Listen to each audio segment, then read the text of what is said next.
All right, y'all. Leland Live talking at M5 as we chug a lug along hour number two right here in the middle of the week. And so much going on today, so many things to get into. Let me start back at the top. Well, let me start with our weather, and then we'll get back out to Minneapolis and Minnesota and all the developing news out there.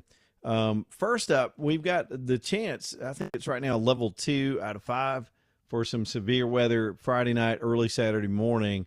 They keep kind of bumping it up, and it's kind of a hit or miss thing. What they do know is going to happen, and this could create its own problems, is we could get 2 to 3 inches of rain in a very quick order on Friday night and Saturday with a big system coming through. So flooding is probably going to be the most obvious thing that is threatening.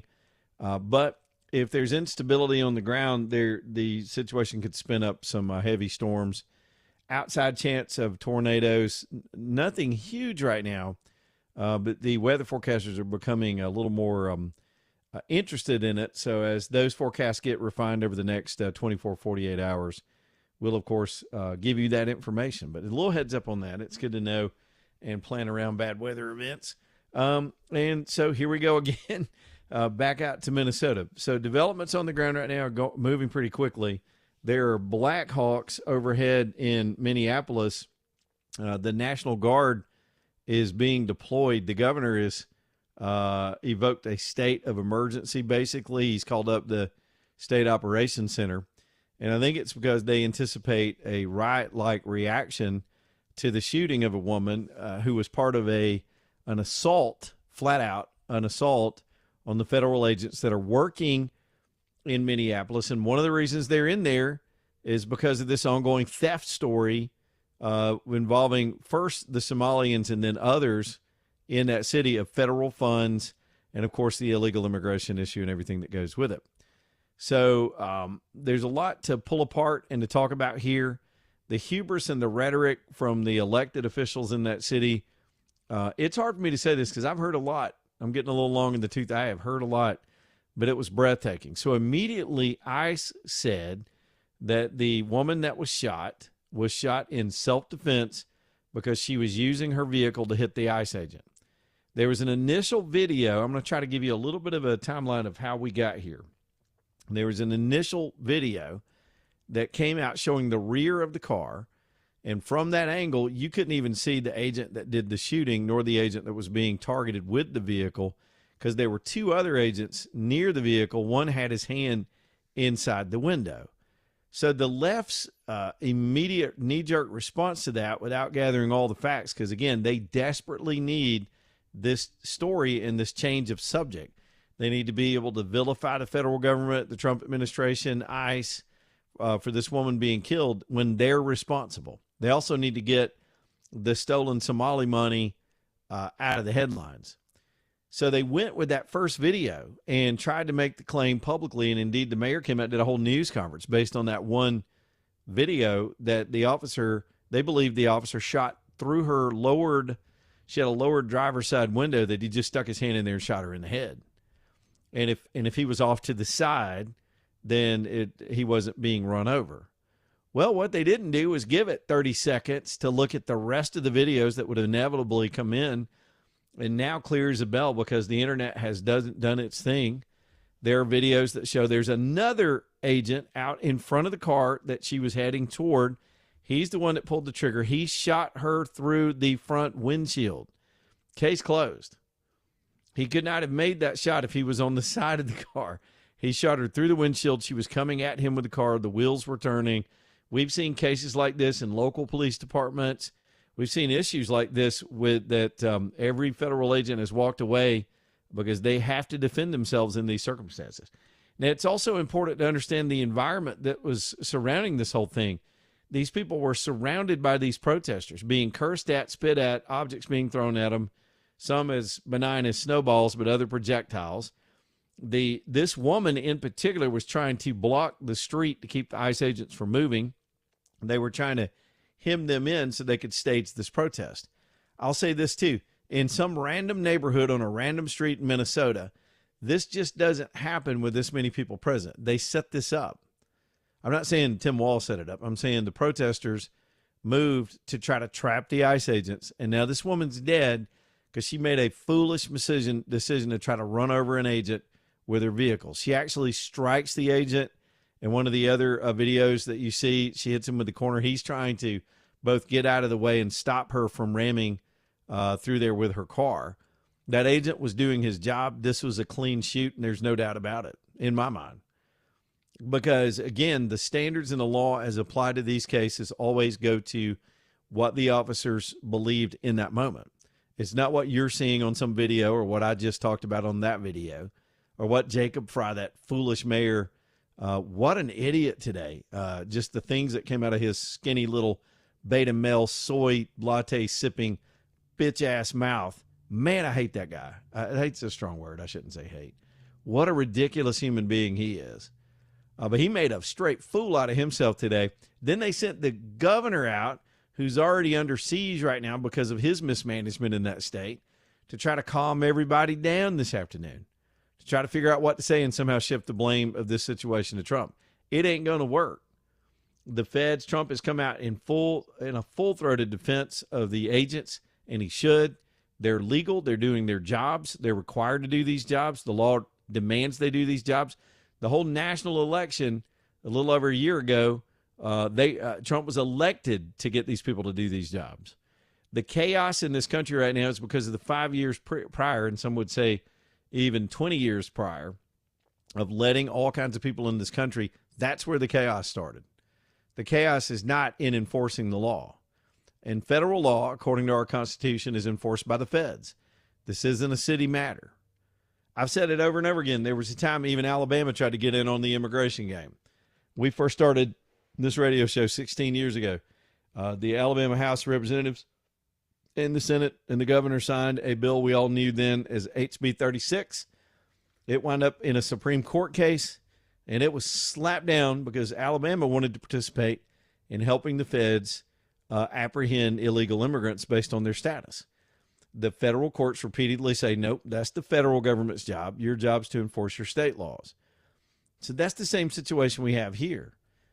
These people, I'm going to repeat myself a lot today because folks do come and go from the show. These people in that city that not only have they inflamed the emotional rhetoric over this deportation issue, some of this to cover up for their own incompetence and theft in their own state, but they've refused to assist in securing the peace by deploying their own police to keep the protesters back from the federal agents while the federal agents do their jobs.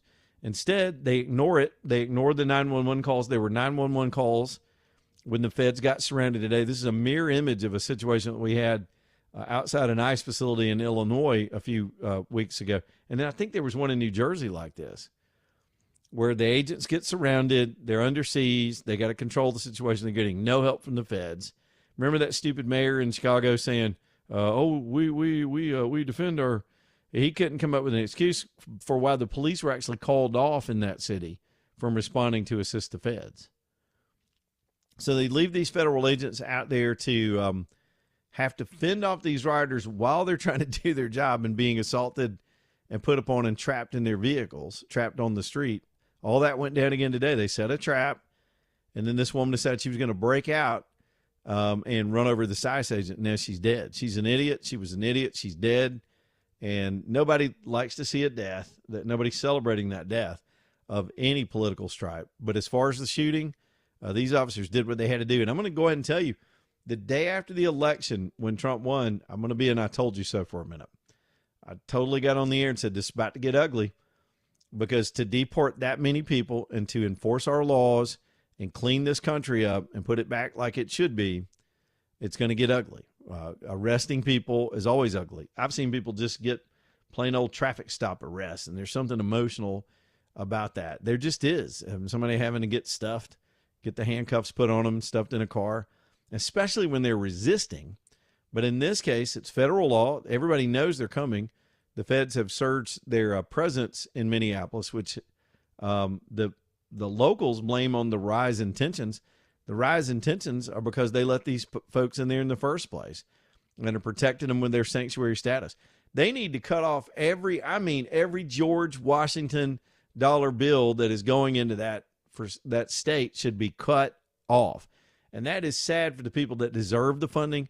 There are literally kids in that city that need child care and the feds to help out with child care. There's some that need the medical coverage for their autistic kids. There are legitimate centers being run in that city that are not being corrupt and are going through the checkpoints. I listened to a woman today in an interview talk about all the checkdowns that they have to go to account for the money that they receive from the state, and they get spot audits and they comply with them. Why weren't there spot audits going on while billions of dollars were going to these Somalians? You know that of the indigenous, there were some sound bites today in Congress over this, of the Somali population that's in the city, or is in the state of Minnesota right now. Because while this is going on, there were hearings in Congress about this whole stolen money issue. Huge sound bites today. I thought we'd be talking about the hearings. And maybe we'll get to those in a little bit unless something else happens in Minneapolis. But of the people that are there from other countries, particularly the Somalians that somehow have chosen this as their new homeland, 54% of them are on government services and welfare. 54%. Do you know how many of the indigenous Minnesotans, black, white, Hispanic, all the people that are from Minnesota and are American citizens living in Minnesota, you know how many of them are on the dole? As they call it in Europe, they call it the dole. 7%. That's untenable. That's an incredible situation. And it used to be the law and policy, and I swear I think it's fundamental in the Constitution on immigration, is that you cannot be what in those days they called a public charge. You can't come here and be a drain on our system. These people in particular in Minneapolis from Somalia are a drain on the system by the numbers alone. They may be gregarious and fun people to be around. I don't doubt any of that. I don't even doubt a lot of them are good, decent people that just want to live in a better place. Somalia is probably the worst country in the world. Can anybody name a worse one? A more backward place on the whole planet? I wouldn't want to live there either. But when they come here and participate in these schemes and do this stuff, and these idiots like Walls and the rest of them allow this to happen and then double down on it and try to stoke violence, calling the feds Nazis, not giving them police protection, they are stoking and stewing a situation on purpose to create exactly what happened today. And I'm going to repeat this again because it's my theme of the day until the next thing happens, that Tim Walz and Jacob Frey, the mayor and the governor of that state, have more culpability and blood on their hands right now than any of those officers on the scene that had to pull the trigger on that woman and stop this chaos. It's a miracle somebody else didn't get killed. After they shot her through the windshield, she gunned it and rammed right into the back of another vehicle and careened off into a snowbank and could have killed somebody. There were so many people congested in that area. That alone, clearly she was in a panic, but that alone could have hurt somebody else, and that's just what we were dealing with today. This story is amazing. Now, there's fun parts to it, too. Like I saw this one guy, I don't know if this was before or after the shooting incident. He tries to grab one of the officers. They have pepper, those guns that shoot the pepper balls. You can tell which guns because they're fatter and they got a huge barrel on the end, and the little ball goes off and makes a big orange explosion. Well, this fool walks up and tries to snatch the gun, the device that you use to shoot them. I guess you still call that a gun, right? Tries to snatch it out of the agent or the officer's hand. The officer's able to get it back from him and then got him point blank in the face with a pepper ball. He was more orange than Trump has ever been. It was beautiful. I enjoyed that. So the situation is still tense. We got a state of emergency in response to this thing, and a lot of abject losers, congenital losers from birth out in the streets of Minneapolis right now about to hopefully burn some stuff down so we get some nice video tonight. Crazy times in America. I love 2026 so far. I celebrate my country today. Oh, yeah, and they're burning American flags too, no doubt. They hate you, and they hate this country. All of them. Even the Americans that are out there in the streets. They hate this country. Is that too strong? I'm looking at my wife because she just walked in the studio. She's giving me that look. She's like, I don't know what I said that. Yeah, I said it. What you going to do? I'm trying to pull her on the radio in a minute. Maybe not. All-American medals. Here we go. All-American medals. I'm literally sitting in my barn studio today, and I wouldn't have this facility if it weren't for the incredible durability and affordability of steel construction. And this is what they do, not just pole barns like mine. Mine's just a good residential place to put my things. But they do, and they'll do sheds and things like that. But they do gigantic commercial projects. And the reason they can do this, because they control the process. They control the factories. They control the whole production line from the design to everything involved. I bet they even know some ways you could possibly get these things financed. They're going to produce stamped plans to help you get to that point. And then everything after that, they'll deliver all the parts that they've got control of and will produce themselves. They bend their own steel. They make their own support structures, both primary and secondary. They've got door packages and insulation packages. Every screw and bolt that goes into that building, they have control of that. They've got it on the shelf, ready to go. If something isn't quite right with your package when it shows up on their big trucks, they're right down the road. They'll make it right. They have all the parts right there.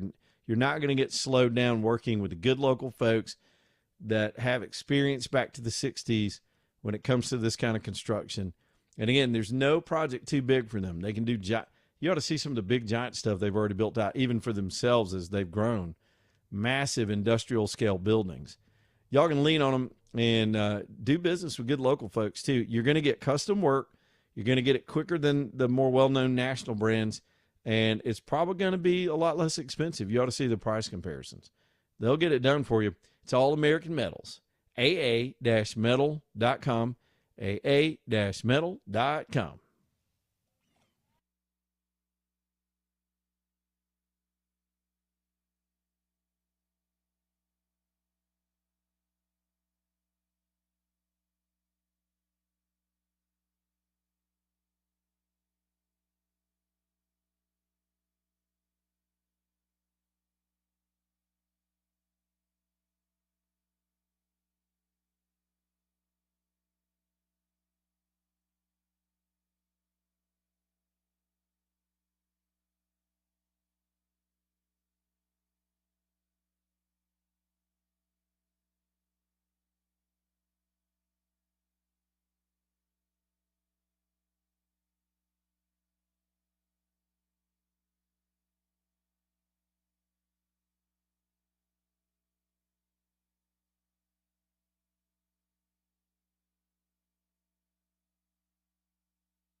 325 Leland Live. Let's go.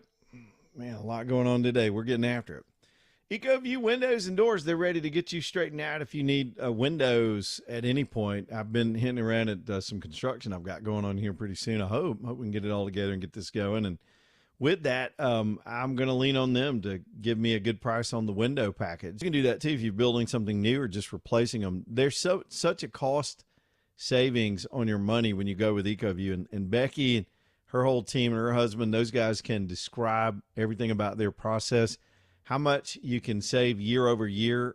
It's 12 months, go through all the seasons, go back and look at your bills, and the savings are stunning. Over time, it just pays for the product. Your house feels better. It looks better. Your heating and air system has to work a whole lot less hard. All of it makes sense. So if you do for some windows and you're living in an old drafty single pane house, go ahead and tighten it up with EcoView. There may even be some tax implications in some tax years, and I don't know what qualifies, but between your accountant and EcoView, y'all can figure that out. You may even be able to write off this kind of improvement on your home, this efficiency improvement on your home. EcoViewWindows.com, EcoViewWindows.com. All right, we're keeping one eye on Minneapolis in case something else erupts tonight, because it's like people are trying to get this story. This one-day story is going to become a 4 or 5 day story if they keep it up. But we've got other competing things that we want to get into as well, and I'll get to those in a minute. But first, let me be fair to the callers, and let's get some phone calls in here. Annie is up next over in Talladega on line 2. What's up, Annie? Annie. AJ, we got Annie's call. There we go. Okay, Annie, what's going on? I have 2 questions, and then I'll hang up and listen to your answer. Okay. Didn't Trump sign an executive order saying you would go to jail for burning the American flag? He might have, but that doesn't really have any enforcement ability. He can't write law that way. And the First Amendment, we've had repeated cases over the years of the First Amendment protecting people's speech. Now, the question becomes, is it your flag or somebody else's flag? If you steal somebody's flag and burn it, then you've stolen property and destroyed the personal property of somebody else. But you can, under our unique society, and honestly, this is a good thing. This is what makes our country different. You can protest your government that way. And I'm okay. I don't like seeing it. I want to punch people that do it. But it's their right. The Constitution says the First Amendment gives you a right to protest against your government in any way you see fit, as long as you're not hurting somebody else. And that's just how it goes. Well, my second question, and you touched on this a little bit, can the federal government not withhold federal funds to Minnesota until they pay back the money, until they recoup the money that was stolen, and then leave it up to the state to get it back from the people that they gave it to? Yeah, that's a really good question. A lot of folks are looking into how that might work, because you've got different pots of federal money with different rules, different clawback rules. I know that the Trump administration says they're looking into doing just that. They are able to suspend money. Getting it back is going to be a whole new challenge, because my understanding is as unsophisticated as these folks are when they're over in Somalia, they were sophisticated enough here to do it in Bitcoin and in digital currency, so you'll never find it again. It's gone. Back here in a minute. Seems to me. Good call, Annie. Got to go.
334 Leland Live Talk 99.5. Danny Knowles with the Knowles Group. I hadn't even looked at the markets today. Everything else has been so crazy. Oh, big down day today.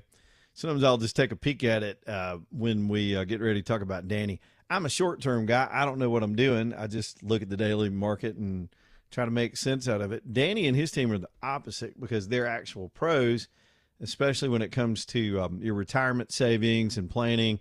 They're going to look at your long-term strategy. In their world, there are no daily freakouts over current market drops. I mean, I've had Danny on the show in the past where I tried to get him to say, what the heck is going on? And he's so calm about it.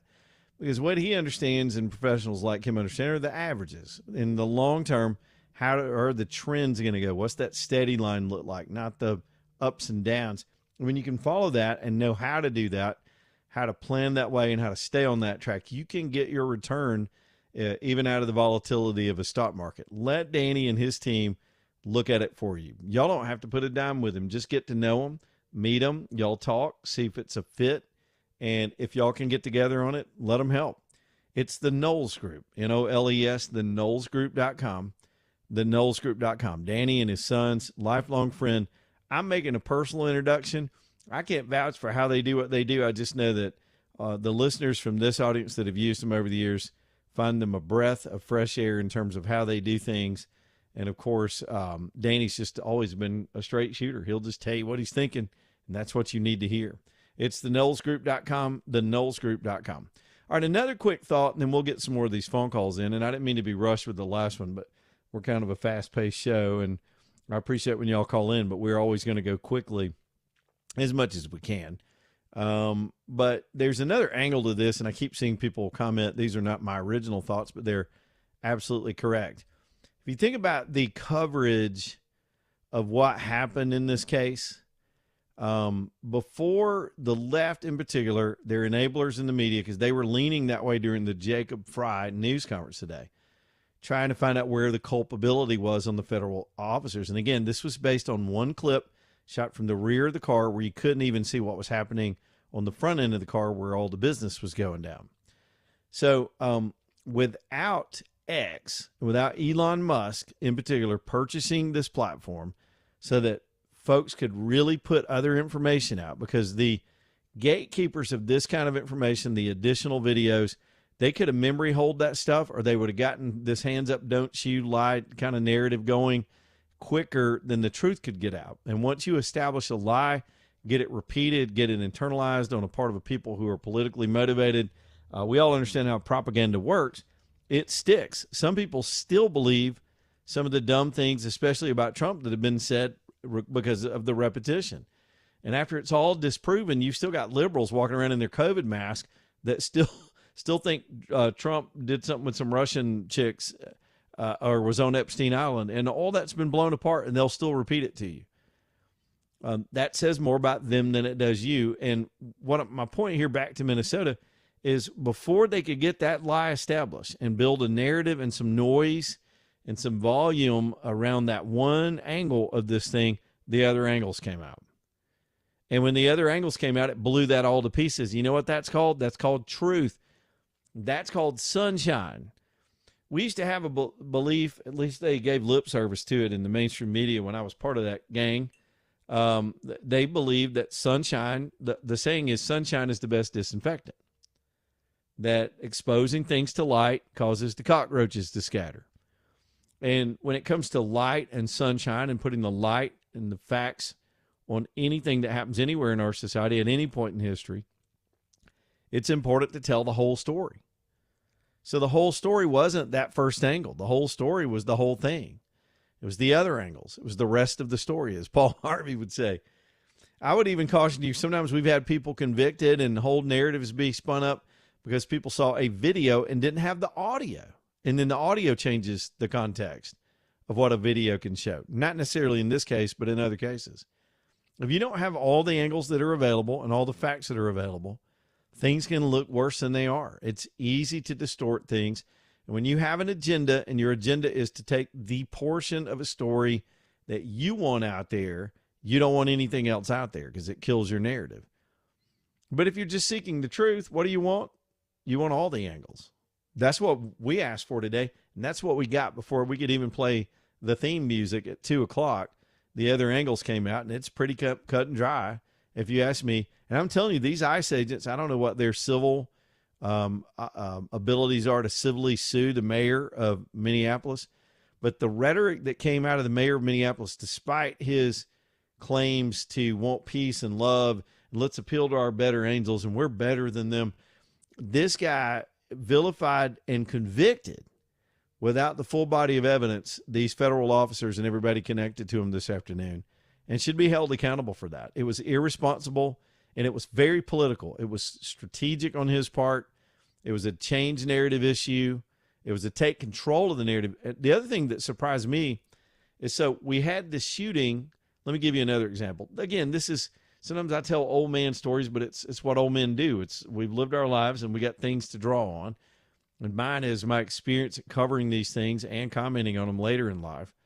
But I've never seen such a hastily thrown together news conference as what we saw today. The shooting happened, and I mean, I think it was within 2 hours, they were standing in front of television cameras. They'd already decided what happened and convicted the officers and framed the case in 2 hours. Think about that versus situations, say, like we had at Brown University a few weeks ago. It took them hours to even figure out what to come out and say to the public. There have been so many shows where something's gone down and we got a bank of microphones and cameras, and I'm sitting here on the air with this 4-hour show hoping that they come live with a news conference and give us an update, and we wait and we wait and we wait, and then we wait some more, and they'll tell us 3 o'clock, and then it's 4:45 and they still haven't come out. Why are they doing that? Because they want to give you as much as they can get and get their story together and learn what happened before they go stand in front of cameras and have to answer questions. They don't want to, especially when you got politicians like mayors and governors, they want to know everything they know so they can answer whatever they can when they go out or decide what they don't want to talk about. So they'll take their time. They're in control. They didn't do that today in Minneapolis. Do you know how quick they were? They were standing there, and before they said a word, my eyes popped out and said, they're already out there in front of, they got the mayor. And by the way, what the hell does a mayor know about a crime scene? These politicians shouldn't even be talking in these criminal news conferences. They've got no role in this. You should let prosecutors and cops talk about the investigation and the facts that they have at hand. And to be honest with you, the police chief, he didn't use a lot of invective or rhetoric. He was just stating the timeline when he went through it. Now, he left some stuff out. He left a lot of stuff out, particularly the context and the danger that was surrounding those officers and the whole scene. But boy, they got on camera in a hurry because they thought they had something they needed. They thought there'd been a bad shoot, and the cop was standing behind the woman and shot her through a window, and the cops weren't being run over, that the feds weren't being run over, and it was the feds' fault. We're going to jump on this real quick. We're going to get it out there real quick and control this story and inflame it, and then boom, the other videos come out. And you hadn't seen that little skinny bastard all afternoon. So they sent the fat bastard out there, their governor, and he made a fool out of himself, as he is wont to do. It's been a heck of an afternoon. Sometimes when I'm watching this, I'll watch it through the prism of politics and keep score a little bit like we all tend to do nowadays. But sometimes I just watch the communication and the messaging from that side of my brain. And these people are stunningly bad at this stuff. They should have just held their horses till they knew what the facts were, and they didn't. And will they pay a price for it? Probably not, because the fools that voted for them probably still believe what they said the first time. I wish I had. I know we're going to do more of a video-oriented stuff for you, and we're getting a little bit better and more sophisticated with that as we go along. And sooner or later, I'll be able to play clips like this for you and show you things if you're watching the video version of the show.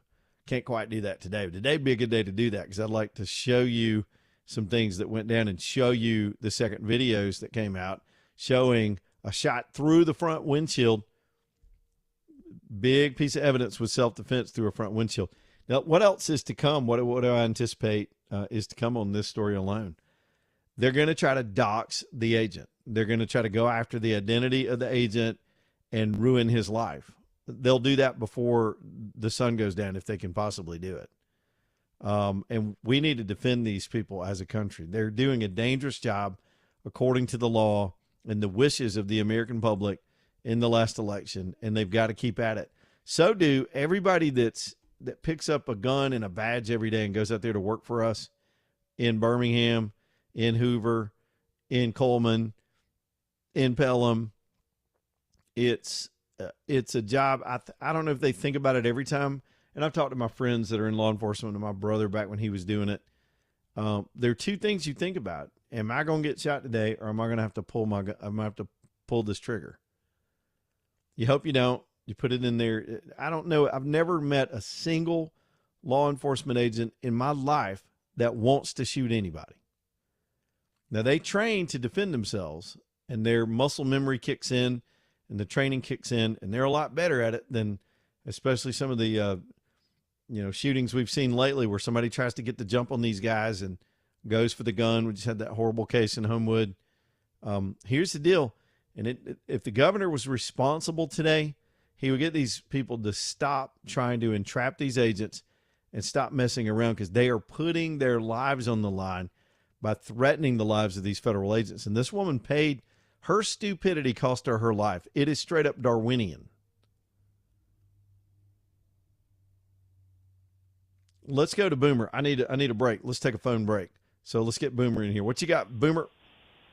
Well, while we got disasters going on in Minnesota, let's take a look at the disaster that took place here in Alabama today. There was a vote on the floor, and it went through state bill. I forgot what it was, but anyhow. Hold on. Nothing went through in Alabama today. The legislature's not in session. Oh, I'm sorry, but I just got news that it is illegal to demand voting rights or voter ID in the state of Alabama. That is not the case. Where did you get that? It showed up through text that was sent to me from the RNC. The RNC sent that to you? Yes. Our state law, unless something's changed, I don't know, but our state law requires a voter identification when you go to the polls, and has for a while. Yeah, I thought it did. I thought it was too. That started back in. It did not take. That's been the case for about 10 or 12 years now. I think it was around 14 or 16, one of those elections back then where that became mandatory. Yeah, I was texted SB 1174. But anyhow. Oh, what you may have misread it. You may have misread it, Boomer. Let me see if I can straighten that out. It could be that somebody's just proposed a bill. I think we're in a window where they can pre-file for the upcoming legislative session, and it's probably true that somebody has filed a bill to do just that, maybe to take a voter ID requirement away. And that'll be dead on arrival in the Alabama legislature this year. They would never do. I don't think they would ever collectively. They'll do some stuff, but the RNC is watching out for these cases all over the country. You might have just misread what was going on, that somebody's attempting to do it, but they have not done that. I may have, and I apologize. Yeah, that's okay. Come out here and put that out. But on the other hand, say it did go through, it would only affect the state elections. It wouldn't affect the federal, because under the Constitution you must be ID'd to vote in a federal election, correct? Well, states set those laws, and that's not universal. We don't have a nationalized election system in the country, so it becomes a state-to-state issue, which is why Trump's pushing so hard to get ID and same-day voting and paper ballots, get rid of the mail-in voting. The European nations and third world nations got rid of mail-in voting decades ago because it's corrupt. Even Jimmy Carter did a whole commission on it, calling for countries to end it. Remember, he would run around and be an election monitor and try to tell other countries how to vote. Well, they were completely against it until they could use it for their advantage on the left. Boomer, I appreciate your call today. Thanks, you buddy. And a little side, I didn't expect us to get into that. That there will be attempts to change that, no doubt. I would be stunned that the Alabama legislature would even let that get out of committee, especially with national effort right now to standardize these things. Again, there are ways to do it without the federal government. What we don't want is the federal government taking over all of election laws and telling states how to vote. Why is that? Let me just explain. We just had an illegitimate presidency where they would have change the election rules if they had the authority on the federal level. When Biden and the Democrats had total control, and even Obama at one point when he had total control, they would have had that chaos in all the states. They would have run over red states and our very strict rules about ballot security and these matters. They would have changed it to the opposite direction. We'd have had chaos in the country. So we don't want that. We don't want the rules to change on the whims of whoever is in office. But what we do want are standards to be raised and minimal requirements for these states to put security measures in place that ensure election integrity. And the easiest way to do that is the same way when the feds wanted the speed limit in this country lowered to 55, all they did was threaten to pull the transportation money, and the states got on the bus. Sadly, that happens when the feds start dangling money. They can put requirements on the money, and that's how the feds get the states to do things. It's a nasty system, but it's true. Man, do we have stories today. I ain't even talked about Venezuela and Maduro and oil tankers and everything else going on because we had this crazy situation to explode on us in Minneapolis. Updates on that, headlines when we get them. Quick break, back in a minute, Leland Live.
All right, it's 3:53. Leland Live, Talknet M5. Work Trucks bringing you the show tonight. You spell it with an X. I always let you know that in case you might wind up somewhere else if you don't spell it right. TRUX, WorkTrucksLLC.com. If you need a business vehicle, whether you're in business or you just got another purpose, another organization, a nonprofit, a church, even just your own personal use, and you just want a commercial style truck, that really means no frills, built tough, but that base white, they're kind of boring, but that's what you want for business, right? Well, they've got them for you down at Work Trucks. Every kind of service vehicle you can imagine, from box trucks to service body vans and flatbeds, and of course the ubiquitous shop truck. They've got pickup trucks, all of these pre-owned, low miles. They go through them 125 points and make these trucks right for the road and right for your business. It holds down your cost. It's a depreciable asset. You don't want to go buy one of these things new and just lose your tail as soon as you drive off the lot. You might as well get one that looks new, but saves you some money. And then they back them with warranties if you choose, extended financing if you choose. It's full service, turnkey place to keep your business running. It's Work Trucks. TRUX, WorkTrucksLLC.com, WorkTrucksLLC.com. All right, let's go to our buddy Leslie over in Homewood and get another call in here as we head toward the top. What's up, Leslie? Hey, thank you for taking my call. Listen, I'm going to make it real quick. You're the man that does the homework. Okay, as you know, Venezuela has been superseded by the U.S. with regard to all this hoopla with the oil, the gold, blah, blah, blah. So, as you know, back in the 70s, Venezuela was a founding member of OPEC. As I understand it, is still operational. How is all this going to affect OPEC now? That's my question. This is and really I'll good. sign out and let you talk. All right. Thank you, Leslie. I'll do my best to answer that. OPEC was, wow, you got to go way back into some history. OPEC was an attempt for the oil-producing nations to sort of box out the United States and control the price of oil. And it used to have a massive leverage, especially during the Jimmy Carter years, or anytime you have a weak presidency in the United States. The biggest problem for OPEC right now is, regardless of whether Venezuela is a member state, is they're sitting on reserves that we now can control output, and then of course they'll eventually elect an independent government that can obviously have a say on behalf of their people in this. But in the interim, it's the oil itself that's the leverage the United States will use to keep them on the path of freedom and not fall in line with another commie dictator or get in bed with the Chinese or the Iranians.